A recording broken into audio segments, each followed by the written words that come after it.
के गर्छु भनेर अगाडि बढिरहेको छु डिएक्सनमा है। यो 27, 28, 30 वर्षको मान्छे क्राउनमा छ बाफ्रे अनि छक्क परेँ। मैले के भने उसलाई, तपाईँ यति कलिलो उमेरमा किन क्राउन एम्बेसडर हुनुभयो बोले। अनि कालो भएर अनुहार पिपिसी भयो।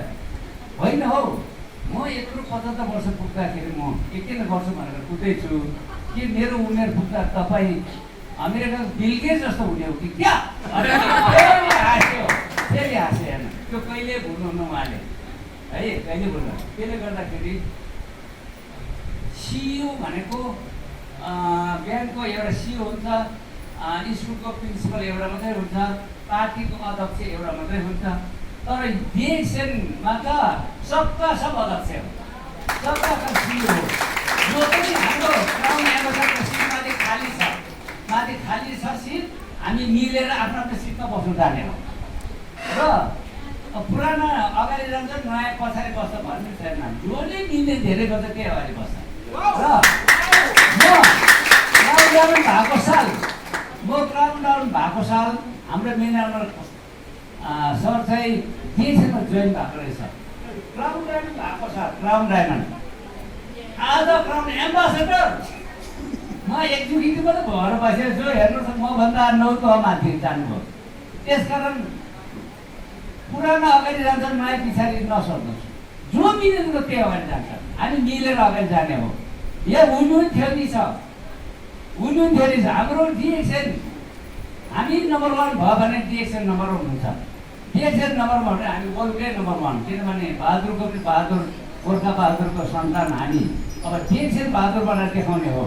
र संसारको सबभन्दा यङ क्राउन एम्बेसडर कहाँको हो भन्दा नेपालको। नेपाल छिराउनुलाई सगरमाथा भन्नुपर्छ। म धेरै देशबाट घुमेँ, तर म नेपालको हो भनेर कसैले चिन्दैन। कहाँ हो नेपाल भन्थ्यो, सगरमाथा चिन्छ भने त्यो चाहिँ चिन्छु हो। नेपाल भन्ने ठाउँमा सगरमाथा छ भने ए भन्थ्यो। अब नेपाल छिराउनुलाई संसारको सबभन्दा यङ क्राउन एम्बेसडर कहाँ छ भन्दाखेरि नेपालमा। देश पनि चिन्ने भयो। खोइ ताली बजाएको अवसरमा है त। र अब 2030 सालमा 30 करोड मान्छेको जागिर चट हुँदैछ। र मुकेश अम्बानीले एकै दिनमा 42,000 मान्छे सटमी गर्यो भने त्यसमा डक्टर, इन्जिनियर पालेर को थियो त्यो। रातारात उनीहरूले फुटपाथमा झारिदियो। नोकरीको कुनै ग्यारेन्टी हुँदैन। अमेरिकाले सरकारी जागिरले 27 लाख एकैचोटि छ्याप्प भनेर झारिदियो। यो जब ट्रम्प राष्ट्रपति भएपछि 27 लाख सरकारी जागिरलाई सट्ने गर्यो, काटिदियो। हेर्नुहोस्, केहीको ग्यारेन्टी छैन। नोकरी गर्नुको लागि हामीलाई सर्टिफिकेट चाहिन्छ, एजुकेसन के भन्छ त्यो डकुमेन्ट चाहिन्छ होइन, डिग्री, डाक्टर, पाइलट चाहिन्छ नोकरी गर्नलाई। नोकपुर बन्नुलाई यस्तो चिजहरू चाहिन्छ। तर मालिक बन्नुलाई डिएक्सनमा केही शिक्षा चाहिँदैन। मालिक बन्नुलाई डिएक्सनमा चाहिँदैन शिक्षा। बिना शिक्षा पनि यहाँ मान्छे सक्सेस हुन्छ, बिल गेट्स बन्न सक्छ है त। तपाईँ सबै मालिक हो कि होइन? हो मालिक। तर शाहरुख खानको कपी गरेर शाहरुख खान बन्दैन, अहिले सरले भन्दै थिए। तर अफलाइनको सफल लिडरको कपी गर्यो भने शाहरुख खान सबै भन्छ, सबै शाहरुख खान भन्छ।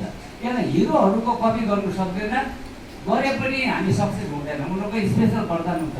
यहाँ वरदान चाहिएन, डिएक्सन खाने, किन ठाउँ देखाउने अनि हल्ला गर्ने मात्रै। यहाँ त कहाँ जस्तो बुझ्नुभयो? त्यसले गर्दाखेरि म युकेको ग्रिन कार्ड छोडेर 222वटा देशको ग्रिन कार्डको लागि कुद्दैछु। अहिले म 77 वर्ष पुगेँ। म मिठो 17 वर्ष भएर कुद्दैछु क्या। सबभन्दा यङ लिडरमा हाम्रो मिनरल सरै होला। सबभन्दा ऊभन्दा यङ लिडर 77 वर्ष मै होला। मिनरल सरले पनि मैले बोलेको सिटीमा हेरेको रहेछ। मैले त्यतिखेर युट्युब थिएन, सिटीमा हेरेर आज क्राउन एम्बेसडर नेपालको पहिलो मेरो सिडी हेरेर मेरो सिडीमा मैले गोल्डान हुँदा बोलेको कुरा कतारी भाषामा अङ्ग्रेजी भाषामा बुझ्दाखेरि सुन्दर छ। मलाई मिस्टर चिकित्साले भनेको थियो। त्यसकारण अब हामीले अलिकति मिहिनेत गर्नुपर्छ। हाम्रो सन्तानलाई सदाका लागि आर्थिक फ्रिडम भयो, स्वास्थ्य पनि हुनुभयो, समृद्धि पनि हुने भयो। हामीले अलिकति मिहिनेत गर्नुपर्छ। यो के चाहिँ भनेको म यसलाई व्यापार भन्दिनँ, यो त सेवा हो, धर्म गर्ने क्या। कार्यको विषय